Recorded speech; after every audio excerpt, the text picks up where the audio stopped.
ഞാൻ നിന്നെ സ്വീകരിക്കുന്ന നിമിഷം നിന്നിൽ നീ സൂക്ഷിച്ചവയെല്ലാം ചിതറിപ്പോകും.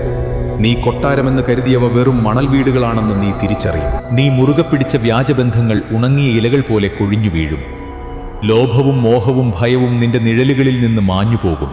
കാരണം എൻ്റെ സന്നിധിയിലേക്ക് വരുന്നത് വെറും കൈകളോടെയല്ല, ശൂന്യമായ മനസ്സോടെയാണ്. എന്നെ നേടുക എന്നതിനർത്ഥം നിന്നെ തന്നെ ഇല്ലാതാക്കുക എന്നാണ്. നീ സർവവും നഷ്ടപ്പെടുത്തുകയാണെന്ന് ലോകം വിധിയെഴുതുമ്പോൾ നീ നിന്റെ പരമമായ വിജയത്തിലേക്ക് നടന്നു കയറുകയാണ്. ഞാൻ നിന്നെ സംരക്ഷിക്കുന്നത് ജീവിതത്തിൽ നിന്നല്ല, നിന്റെ തന്നെ മിഥ്യാബോധങ്ങളിൽ നിന്നാണ്. തിരക്കുകളിൽ നിന്ന് ഞാൻ നിന്നെ മോചിപ്പിക്കുന്നത് നിശബ്ദതയുടെ ശ്മശാനഭൂമിയിലേക്കാണ്. അവിടെ മാത്രമേ നിനക്ക് നിന്റെ നിഗൂഢമായ ശാന്തിയെ കണ്ടെത്താനാകൂ. നിന്റെ ജീവിതം ഒരു മഹാപ്രളയമായി നിനക്ക് തോന്നാം, എന്നാൽ അത് എൻ്റെ താണ്ഡവമാണ്. പഴയതിനെ സംഹരിക്കാതെ എനിക്ക് നിന്നിൽ പുതിയൊരു പ്രപഞ്ചം സൃഷ്ടിക്കാനാവില്ല. നിന്റെ തകർച്ചകൾ എൻ്റെ തപസ്സാണ്, നിന്റെ കണ്ണുനീർ എൻ്റെ അഭിഷേകമാണ്.